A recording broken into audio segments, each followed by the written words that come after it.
ഇന്നും പതിവ് പോലെ പ്രസന്നമായ പകൽ.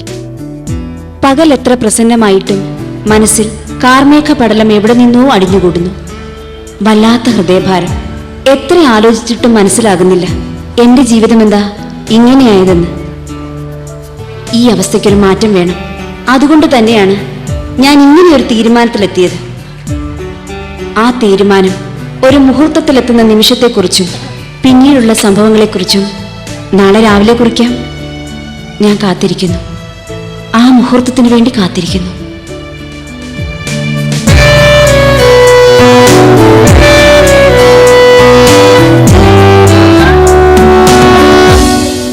ഇന്ന് നിന്റെ വിവാഹമാണ്, ഒന്ന് ഒരുങ്ങി വാങ്ങുന്നേ. വിവാഹം ആ വാക്കിന് വലിയ വിലയോ വിശ്വാസമോ കൊടുക്കുന്ന അവസ്ഥയിലല്ല ആന്റി ഞാൻ. ഇന്നു മുതൽ ഒരു പുരുഷനുമായി ഒരുമിച്ച് ജീവിക്കാൻ തീരുമാനിക്കുന്നു, അത്രമാത്രം. മോളെ, നീ കൊച്ചുകുട്ടിയല്ല, 30 വയസ്സ് തികഞ്ഞവളാ. സ്വന്തം കാലിൽ നിൽക്കാൻ പ്രാപ്തിയുള്ള വരുമാനമുള്ള പെണ്ണ്. 24ാമത്തെ വയസ്സിൽ കുടുംബക്കാർ തീരുമാനിച്ചുറപ്പിച്ച പ്രകാരം വിവാഹിതയായവൾ എന്നുകൂടി പറ. എന്നാലല്ലേ പൂർണ്ണമാകും. 1 വർഷം ഒരുമിച്ച് ജീവിച്ചു, പിന്നെ 4 വർഷം കോടതി കയറി ഇറങ്ങി. ഒടുവിൽ മ്യൂച്വൽ അണ്ടർസ്റ്റാൻഡിംഗിൽ വിവാഹമോചനം.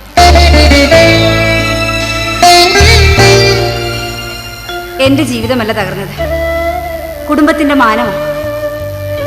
മകളുടെ ജീവിതത്തിൽ സംഭവിച്ച ദുരന്തത്തോട് പൊരുത്തപ്പെടാനാകാതെ എന്റെ അമ്മ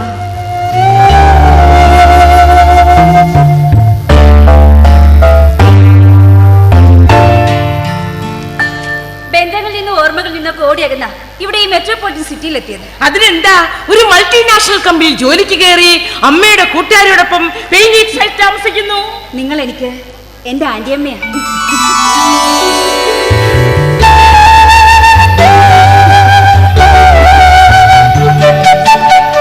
മോളെ, ഈ ജീവിതം എന്ന് പറയുന്നത് ഒരു ഗെയിമാണ്. ഇപ്പോൾ എന്റെ ആറ്റിറ്റ്യൂഡും അങ്ങനെ തന്നെയാണ്. തോൽക്കുന്നിടത്ത് അവസാനിപ്പിക്കുന്നതല്ല കളി, അതിന് ചില നിയമങ്ങളൊക്കെ ഉണ്ട്. ഈ കാര്യത്തിൽ ആന്റിയെ പൂർണ്ണമായും അനുസരിച്ചില്ലേ ഞാൻ? ഇല്ല. ഇല്ലേ? കൊള്ളി ആന്റി. ഞാൻ നിന്നെ അനുസരിക്കായിരുന്നു. എങ്ങനെ?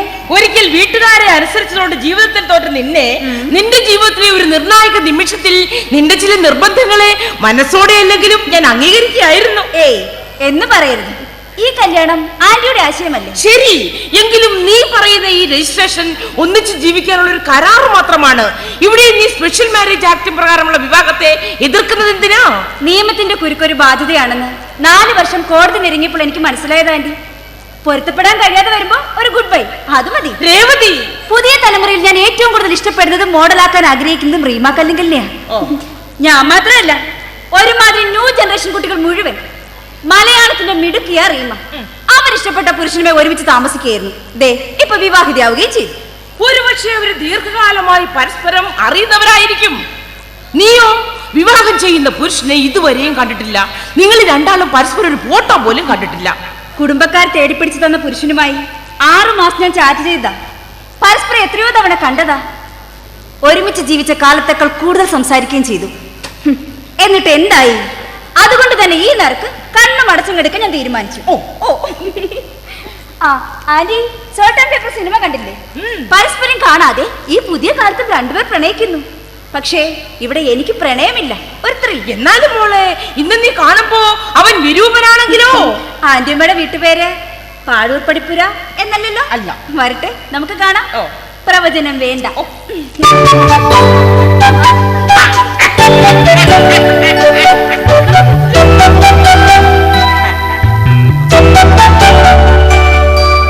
ഒരു കണക്കിന് മക്കൾ ഉണ്ടാകാതിരുന്നത് ഒരു ഭാഗ്യം.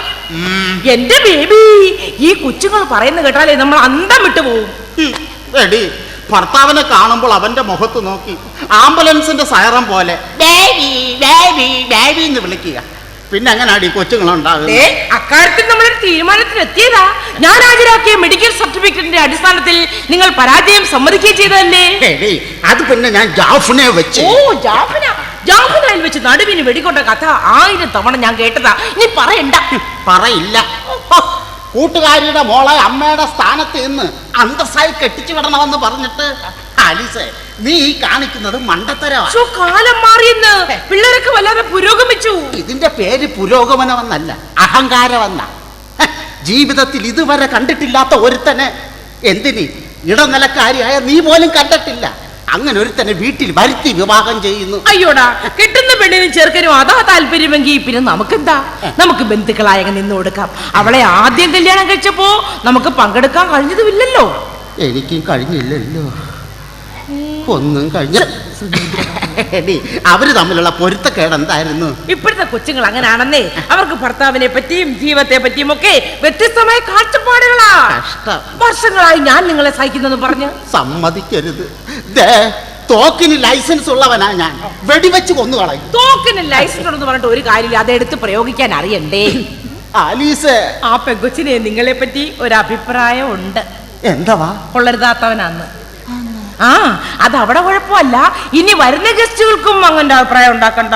പെണ്ണിന്റെ അപ്പന്റെ അമ്മയുടെ സ്ഥാനത്ത് നിന്ന് ഈ വിവാഹം അങ്ങ് നടത്തി കൊടുക്കാൻ നമ്മള് രാഹുലായും ബംഗ്ലാദേശും ഒക്കെ പറഞ്ഞ് വരുന്ന പാവപ്പെട്ടവരെ കൊല്ലരുത്. ശരി, ഒരു പട്ടാളക്കാരന്റെ ധർമ്മമെന്ന് പറഞ്ഞാൽ വിടുവാ പറച്ചിലല്ല. ഓ, നിങ്ങൾ പട്ടാളക്കാരനായിരുന്നു പറഞ്ഞ സേനയ്ക്ക് അതിന്റെ മാനക്കേട്. നിനക്ക് മക്കളുണ്ടാകാത്ത എന്താന്ന് മനസ്സിലായ? അക്കാര്യത്തിൽ നമ്മളുടെ തീരുമാനത്തിൽ എത്തിയതാ. ഇവിടെ പറയുന്ന പുതിയ കാര്യമാ. വരുന്നവരുടെ മുന്നിൽ ഡീസന്റ് ആയിരിക്കണം. ഞാൻ ജന്മനാ തന്നെ ഡീസന്റ് അല്ല, അതല്ലേ പറയേണ്ടി വന്നത്. കോട്ടും സൂട്ടും എടുത്തിടണം. ഓ, കൊള്ളരാത്തവൻ എന്ത് വേഷം കിട്ടിയാലും എന്താ ഇതൊക്കെ മതി. ഇതിന്റെ പേരിൽ ഇവിടെ എന്തെങ്കിലും സംഭവിച്ച ഞാൻ ആരാണെന്ന് നീ അറിയും. ഒന്നും സംഭവിക്കത്തില്ല. അവൾ ഇവിടെ വന്നതിന് ശേഷം ഞാൻ എന്റെ ഏകാന്തത മറന്നു. മോളെപ്പോലെ എന്നല്ല, മോളായിട്ടാ ഞാൻ അവളെ കരുതിയത്. അവളുടെ കഥ കേട്ടപ്പോ സഹതാപം തോന്നി. അവൾ ഒറ്റയ്ക്ക് നിന്ന് ജീവിതം നശിപ്പിച്ച് കളയേണ്ടതല്ലെന്ന് തോന്നി. അതാ മാട്രിമോണിയെ കോളത്തിൽ കണ്ട ഒരു പരസ്യം ശ്രദ്ധിച്ചത് ബേബിയും കണ്ടതല്ലേ? തന്റേതല്ലാത്ത കാരണങ്ങളാൽ വിവാഹമോചനം നേടിയ നല്ല ശമ്പളവും ആകർഷണീയമായ ജോലിയുമുള്ള യുവാവ് ബാധ്യതയില്ലാത്ത പുനർവിവാഹിതരിൽ നിന്നും ആലോചനകൾ ക്ഷണിക്കുന്നു. എന്നിട്ട് വിളിച്ചപ്പോ എടുത്തതോ ഒരു ചങ്ങാതി റസാക്ക്. ഈ റസാക്ക് ഞാനും ദീർഘനേരം പലവട്ടം സംസാരിച്ച ശേഷമാ രേവതി കുമാറും തമ്മിൽ സംസാരിക്കുന്നത്. അവരെടുത്ത തീരുമാനമാണ് പരസ്പരം കാണുന്നത് വിവാഹത്തിന്റെ അന്ന് മതിയെന്ന്. അവരങ്ങനെ ഒന്ന് തീരുമാനിച്ചു, നിനക്ക് കാണായിരുന്നല്ലോ. അതും വേണ്ടെന്ന് അവള് പറയുമ്പോ. അല്ല, ഈ റസാക്ക് എന്ന് പറഞ്ഞവനെങ്കിലും നീ കണ്ടിട്ടുണ്ടോ? ഇല്ല. അയ്യടാ, റസാക്ക് ഞാനും ഒന്ന് രണ്ട് തവണ കാണാൻ തീരുമാനിച്ചതാ, പക്ഷെ നടന്നില്ല. ചുരുക്കി പറഞ്ഞാൽ ആരും ആരെയും കണ്ടിട്ടില്ല. ആ, കല്യാണത്തിന്റെ പേര് ഒരുപാട് ഉടായ്പും തട്ടിപ്പൊക്കെ നടക്കുന്ന സമയമാ. നമ്മുടെ പള്ളിയിൽ വരുന്ന മേരിയും അഗസ്റ്റിനും കുമാർ ജോലി ചെയ്യുന്ന IT കമ്പനിയില്ല ജോലി. അത് വെച്ച് ഞാനൊന്ന് അന്വേഷിച്ചു. 100% പെർഫെക്റ്റ് ജെന്റിൽമാൻ എന്ന അഭിപ്രായം. ആദ്യ ഭാര്യ കർമ്മദോഷിയായിട്ടാ കുമാറിനെ ഉപേക്ഷിച്ചു പോയതെന്ന്. ഞാൻ ഇങ്ങനെ അന്വേഷിച്ച് വരുമെന്നും അവൾ അറിഞ്ഞിട്ടില്ല. അറിഞ്ഞാൽ അത് മതി നോ പറയാം. അയ്യോ, അറിയണ്ട. ഈ സബ് രജിസ്ട്രാർ വരുമെന്ന് പറഞ്ഞിട്ട് കണ്ടില്ലല്ലോ. ആ സമയമാകുന്നില്ലല്ലോ, അവരിങ്ങെത്തും. നീ വന്നേ. നീ രേവതിയുടെ ബന്ധുക്കളെയൊക്കെ വിവരം അറിയിച്ചു? അറിയിക്കേണ്ടെന്നാ അവള് പറയുന്നത്. നാളെ ബന്ധുക്കൾ ആരെങ്കിലും നമ്മളോട് വഴക്കിന് വന്നാ? ഓ, അവള് പ്രായപൂർത്തിയായ പെണ്ണ, അവക്ക് അതിനൊക്കെയുള്ള സ്വാതന്ത്ര്യം ഉണ്ട്. സബ് രജിസ്ട്രാർ ആയിരിക്കും. അങ്ങേർക്കാണ് മൂലക്കുരുവിന്റെ അസുഖമുള്ള മനുഷ്യനാന്ന് അറിവ്. അയ്യോ,